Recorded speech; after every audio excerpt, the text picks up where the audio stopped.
The wall should have been exterior. That is what the man thought as he swung the sledgehammer in his basement in 1963.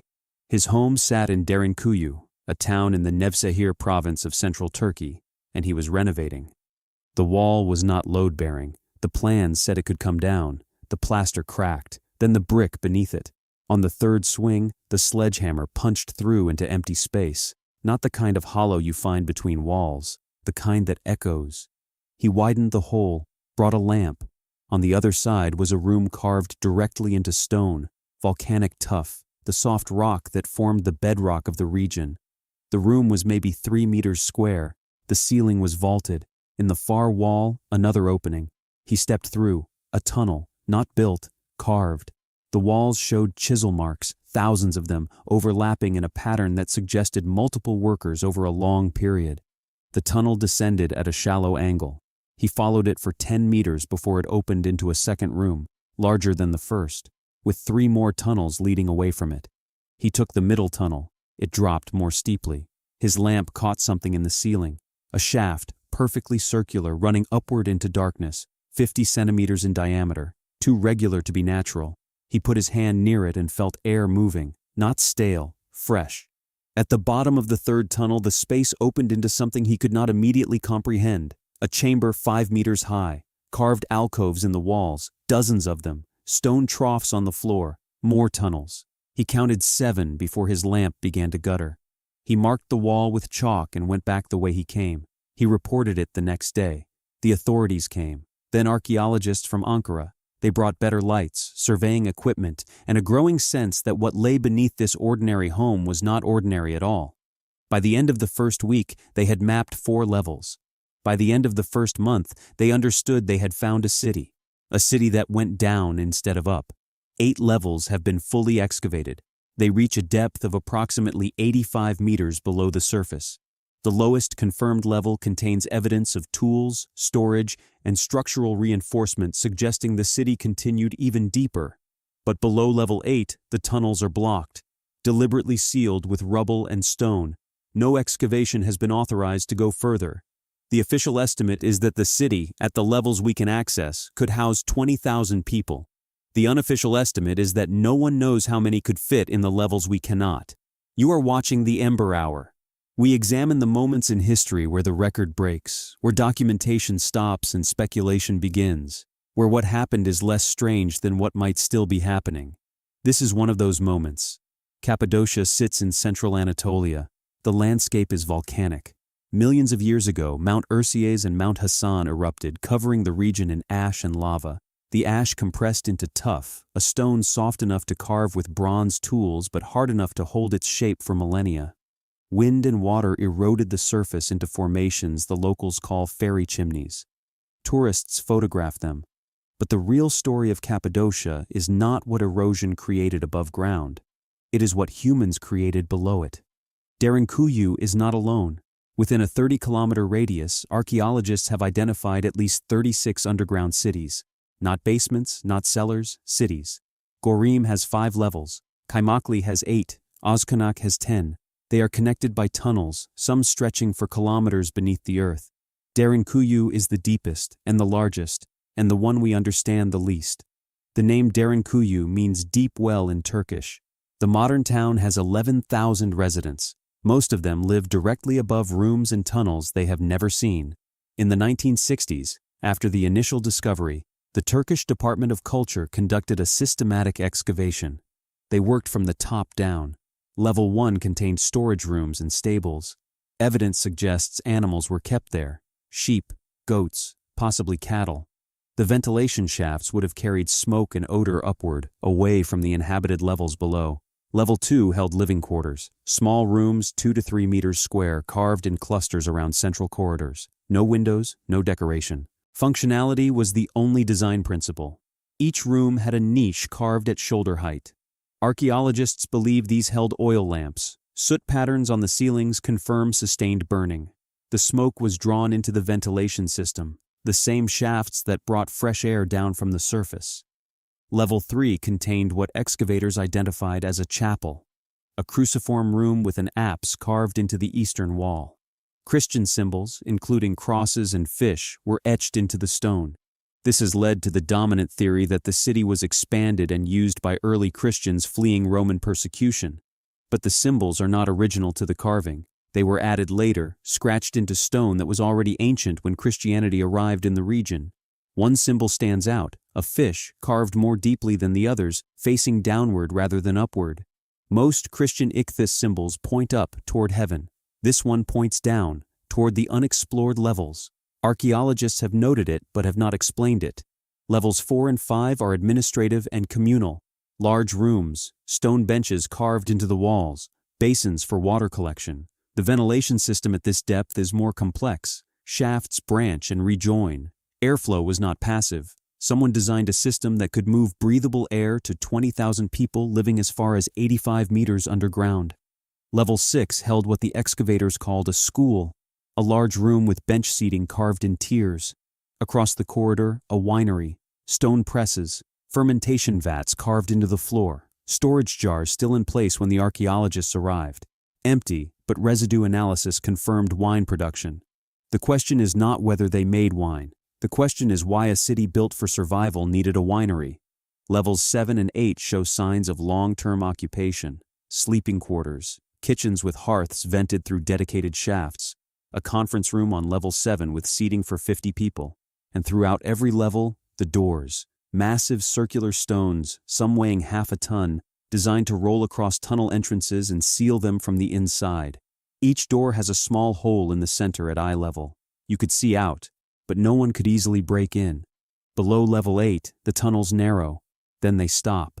Not because they were unfinished, because they were sealed, deliberately, with rubble, broken stone, and in some cases, carved blocks that fit the tunnel opening like a plug.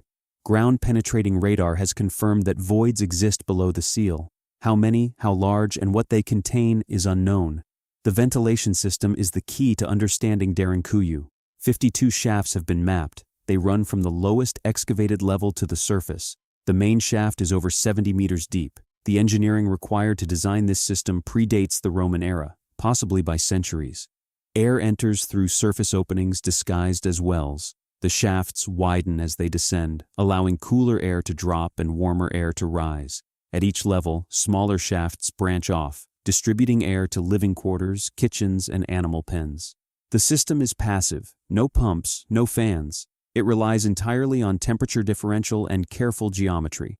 Modern engineers have studied the design. A 2014 analysis by Gulyaz Ege at Istanbul Technical University concluded that the ventilation system could sustain approximately 18,000 people for an extended period, not days, months, possibly years. The system accounts for cooking smoke, human respiration, and animal waste. It was not built for temporary shelter. It was built for permanent habitation if necessary. Water was equally sophisticated. Wells on the upper levels draw from aquifers at depth. The water is clean, drinkable. Analysis shows no contamination from surface runoff. The wells were designed to access water sources that would remain secure even if the surface was occupied by an enemy. Distribution channels carved into the floors carried water to storage basins on every level. The channels have a consistent gradient. Water flows by gravity alone. At several points, the channels include settling basins where sediment could collect and be removed. This is municipal engineering. This is infrastructure designed for a permanent population, not refugees hiding for a season, people living entire lives underground. Carbon dating of organic material found on levels 3 through 7 places continuous occupation between roughly 600 BCE and 1000 CE, 1600 years. But the city itself is older than that. How much older is the question archaeologists cannot agree on. Tool marks in the stone suggest bronze implements, possibly earlier. Pottery fragments recovered from sealed chambers on level 6 predate known Phrygian settlements in the region. A 2019 study led by Dr. Omur Harmankaya examined the chisel marks on level 8. The marks show a specific technique, parallel cuts at a consistent angle, designed to remove thin layers of stone without fracturing the surrounding material. This technique appears in Hittite construction but also in older Anatolian sites. The marks on level 8 are consistent. The same hands, or at least the same training, carved the entire level. This was not a gradual expansion. It was planned, organized, funded. The tunnels between levels vary in width but maintain a consistent height, 1.8 meters, tall enough for an average person to walk upright but low enough to make fighting difficult. If an enemy breached one level, they would have to advance through narrow, low tunnels where defenders could seal doors behind them.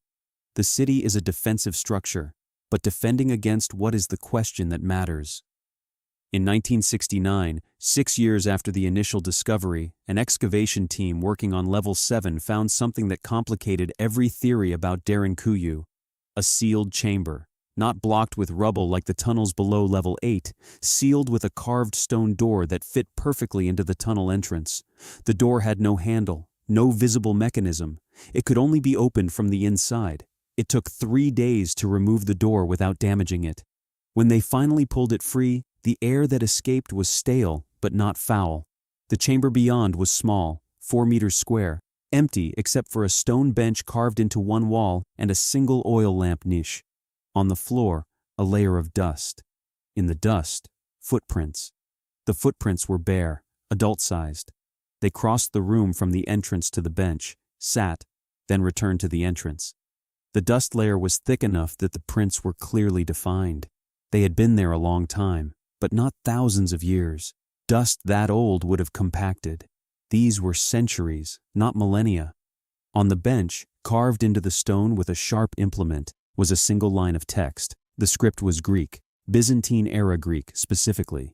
The translation is not disputed. What it means is, the text reads, "They are still below." Dr. Yavuz Ozkan, the lead archaeologist on the 1969 excavation, documented the finding in his field notes but did not publish it. The notes were archived at Ankara University and remained there until 2003, when a graduate student named Elif Korkmaz found them while researching Byzantine settlements in Cappadocia. She published a paper about the sealed chamber. The academic response was immediate and divided. Some historians argued the inscription was a warning about sealed tunnels, a notice that dangerous voids remained below and should not be opened. Others pointed out that the grammar was specific. Not "they are sealed below," not "they were below," "they are still below," present tense, ongoing. Korkmaz interviewed Ozkan in 2004. He was 81 and living in Ankara. He confirmed the discovery and explained why he had not published it. In his words, "Because I did not know what it meant, and I did not want to encourage speculation." He also said something else, something Korkmaz recorded but did not include in her published paper.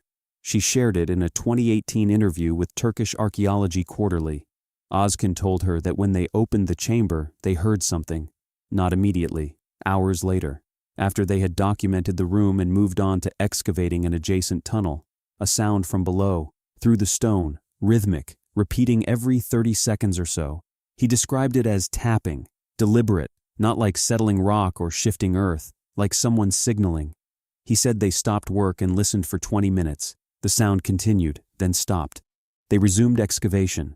The sound did not return. He reported it to his supervisor.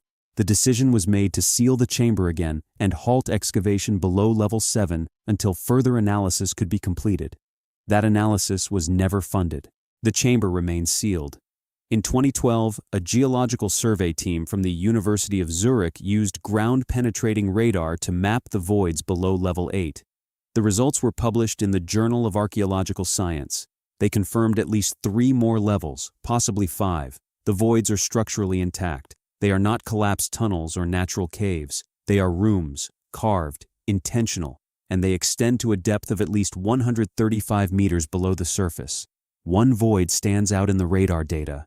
A large chamber on what would be level 11, roughly 20 meters in diameter, the only chamber in the entire complex of that size. The radar cannot determine what is inside it, but it can confirm that the chamber is hollow. The density reading shows air, not rubble. Something is down there, empty or otherwise. The Turkish government has not authorized excavation below level 8. The official reason is structural safety. The tunnels are old, the rock is soft. Disturbing the sealed levels could cause collapse. This is a reasonable explanation. It is also incomplete. In 2017, a team from National Geographic requested permission to explore the sealed tunnels using remote cameras. The request was denied. No reason was provided. A second request in 2019, this time from a joint Turkish-German research team, was also denied. The stated reason was preservation of cultural heritage. The unstated reason is that the Turkish Department of Culture does not know what is below level 8 and has decided that not knowing is preferable to finding out. The dominant theory is that Derinkuyu was built by the Hittites. The Hittite Empire controlled Anatolia from roughly 1600 to 1200 BCE. They were advanced builders. They had bronze tools. They had reason to build underground. The region was contested. Invasions were common. A city that could disappear when enemies approached had strategic value. Hittite settlements in the region show similar construction techniques: carved stone, ventilation shafts, water channels. The parallels are strong enough that most Turkish archaeologists accept Hittite origin as the default explanation. But the parallels are not perfect. Hittite construction was functional but not this sophisticated. Their ventilation systems were simple. Their water management was adequate. Derinkuyu is beyond adequate. It is optimized. A competing theory attributes the city to the Phrygians who settled the region after the Hittite collapse around 1200 BCE. The Phrygians were skilled metalworkers and builders. King Midas was Phrygian. The famous Gordon knot was tied in a Phrygian city. They had resources, they had motivation, and they definitely used Derinkuyu. Pottery found on multiple levels is consistent with Phrygian design. But here's the problem with the Phrygian theory. The pottery is found in occupation layers, not construction layers. Phrygians lived in Derinkuyu. They did not necessarily build it. The distinction matters. If you find a Roman coin in an Egyptian pyramid, it does not mean the Romans built the pyramid. It means they visited it. The Christian theory is the most widely known. Early Christians in Anatolia faced persecution under the Roman Empire. First in the 2nd century, then more severely in the 3rd and 4th centuries under Diocletian. Underground cities were refuges. This is documented. Christians hid in Derinkuyu. The chapel on level 3 confirms it. But again, use does not equal creation. The Christian phase of Derinkuyu is the most archaeologically visible because it is the most recent. Symbols, frescoes, carved crosses. They overlay older construction. The Christians expanded some areas. They added the chapel. But the core structure, the ventilation system, the deep levels, all predate Christianity by centuries at minimum. Then there is the theory no one wants to publish but several archaeologists privately entertain, that Derinkuyu predates the Hittites, that it is not Iron Age or Bronze Age but Neolithic. The problem with this theory is that Neolithic people in Anatolia were not supposed to be capable of engineering on this scale. Neolithic Anatolia had Göbekli Tepe, true, a massive stone temple complex built around 9000 BCE by hunter-gatherers who were not supposed to be capable of that either. So the precedent exists. If Derinkuyu is Neolithic, the timeline of the city changes dramatically. We are not talking about 1600 years of occupation. We are talking about 8,000 years, maybe more. Long enough that the original purpose of the city could have been forgotten and repurposed multiple times. Long enough that the deepest levels could contain construction from a culture we have no other record of. Dr. Elif Korkmaz, the historian who found Ozkin's field notes, has argued for a hybrid theory. She believes the city was started by a pre-Hittite Anatolian culture, expanded by the Hittites, used by the Phrygians, fortified by the Byzantines, and sealed by someone else. She points to the blocked tunnels below level 8 as evidence. The ceiling is not Byzantine. The technique is different. The stone blocks used to plug the tunnels are not carved. They are natural. Someone went to significant effort to make the seal look unintentional. Korkmaz's theory is not widely accepted, but it is the only theory that accounts for the inscription. They are still below. If the city was sealed to protect against invaders, the inscription makes no sense. Invaders come from above. If the city was sealed because it was structurally unsafe, the inscription makes no sense. You do not warn about unstable rock with present tense grammar. You warn about something active. I find Korkmaz's theory the most convincing, not because it has the most evidence, it does not, but because it is the only theory that treats the inscription as data rather than anomaly. Something was below level 8 when the Byzantines sealed it, something they believed was still there, something they did not want released. Today, Derinkuyu is a tourist site. You can buy a ticket and walk through the first 4 levels, approximately 10% of the city. The rest is closed, officially for safety, unofficially because no one has decided what to do with it. The deeper levels are accessed only by archaeologists with special permits. Those permits are rarely granted. In 2016, a Turkish documentary crew was given access to Level 7 for filming. They were accompanied by a government supervisor and a structural engineer. The footage aired once on state television and has not been rebroadcast. Clips circulate online, but the full documentary is not officially available. I have watched the available footage. One segment is notable. The crew is filming a tunnel on Level 7, near the sealed chamber where the inscription was found. The tunnel is empty. The narrator is explaining the ventilation system. Then the sound recordist interrupts. He says he is picking up something on the microphone. They stop talking. The camera keeps rolling. For 15 seconds there is only ambient sound, the hum of equipment, breathing. Then, faintly, a low vibration, rhythmic. 3 beats. Pause. 3 beats. The sound recordist says it is coming from below. The engineer checks the walls with a handheld device. He confirms no machinery is running in the area, no pumps, no ventilation fans. The vibration continues for another 20 seconds, then stops. The supervisor ends the filming. They leave the tunnel. The footage cuts to a different location. No explanation is provided. Online, the footage has been analyzed extensively. Some argue it is equipment noise. Some argue it is seismic activity. The region is geologically stable but not completely inactive. Some argue it is sound traveling through rock from the surface, from traffic, from construction. None of these explanations account for the rhythm. Equipment noise is constant. Seismic activity is irregular. Surface sound does not repeat in 3-beat intervals. In 2018, a team from the Kandilli Observatory in Istanbul installed seismic monitors near Derinkuyu to study regional fault lines. The monitors were active for 2 years. In that period, they recorded 83 instances of low-frequency vibration consistent with the documentary footage.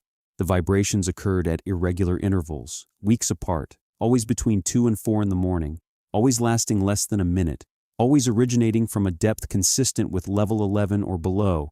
The observatory published a paper noting the vibrations but attributing them to groundwater movement or settling rock. The lead researcher, Dr. Mehmet Kozi, was interviewed by a science journalist in 2020. Off the record, he said the vibrations were too regular to be natural. On the record, he said more study was needed. The monitors were removed in 2020. No new study has been proposed. Residents of modern Derinkuyu have stories. Not many talk about them publicly, but if you ask, they tell you. Sounds in the night, coming from below, vibrations that rattle windows, occasionally something stronger. In 2011, a resident named Hassan Demir reported that his basement floor cracked overnight. A fissure, 10 centimeters wide, running the length of the room. When engineers inspected it, they found the crack extended through the foundation into bedrock. It stopped at a depth of 12 meters, directly above an unmapped section of the city. Demir said he heard noise before the crack appeared, a grinding sound, like stone moving against stone. It lasted for several minutes, then stopped. The crack appeared the next morning. The city repaired his foundation but did not investigate further. Demir still lives in the same house. He has heard the sound 3 more times since 2011. He no longer reports it. Stories like this are common enough that a local researcher, Ayz Guler, compiled them into an informal archive. She interviewed 47 residents between 2005 and 2015. 32 reported unexplained sounds. 18 reported vibrations. 5 reported seeing lights in ventilation shafts that open in their basements, lights moving upward from below, not electrical, more like firelight, flickering. Guler submitted her findings to the Turkish Folklore Society. They were accepted as oral tradition, but not investigated as potential evidence. One interview stands out. A woman named Elif Arslan, age 73 in 2009 when Guler interviewed her. Arslan was born in Derinkuyu. Her family had lived there for 6 generations. She said her grandmother told her never to go into the old tunnels, not because they were dangerous, because they were occupied. When Guler asked what that meant, Arslan said her grandmother believed people still lived in the deep levels, people who had gone down long ago and never came back up, people who did not want to be found. Guler asked if this was a legend. Arslan said no, it was a memory. Her grandmother claimed that in the early 1900s her own father had seen someone emerge from a tunnel entrance outside town. A man, filthy, disoriented, speaking a language no one understood. He was given food and water. He ate. Then he went back into the tunnel. People followed him but lost him in the dark. The entrance was sealed with stones the next day. Arslan did not know where the entrance was. It is probably buried now, or built over. But she believed the story. She said her grandmother was not a superstitious woman. She was practical. She did not tell stories to frighten children. She told them to keep children alive. I do not know if Arslan's story is true. It is third-hand, a century old, unverifiable, but it is consistent with other accounts, consistent with the inscription, consistent with the sealed tunnels, and it raises a question no one wants to ask directly. If people went into the deep levels and stayed, what were they surviving down there? And are they still surviving? We know 8 levels. We suspect 13. Ground-penetrating radar suggests the city could extend as deep as 150 meters.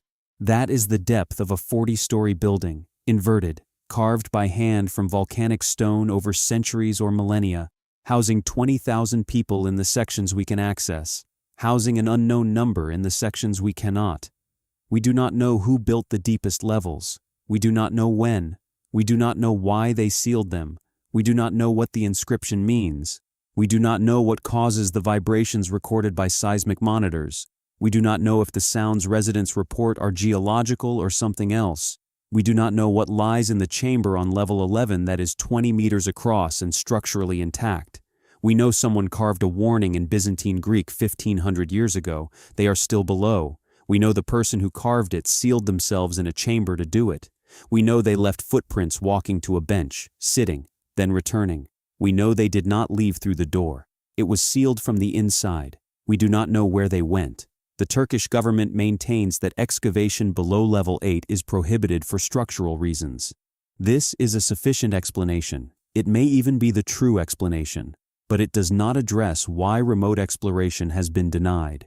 It does not address why seismic monitoring was discontinued.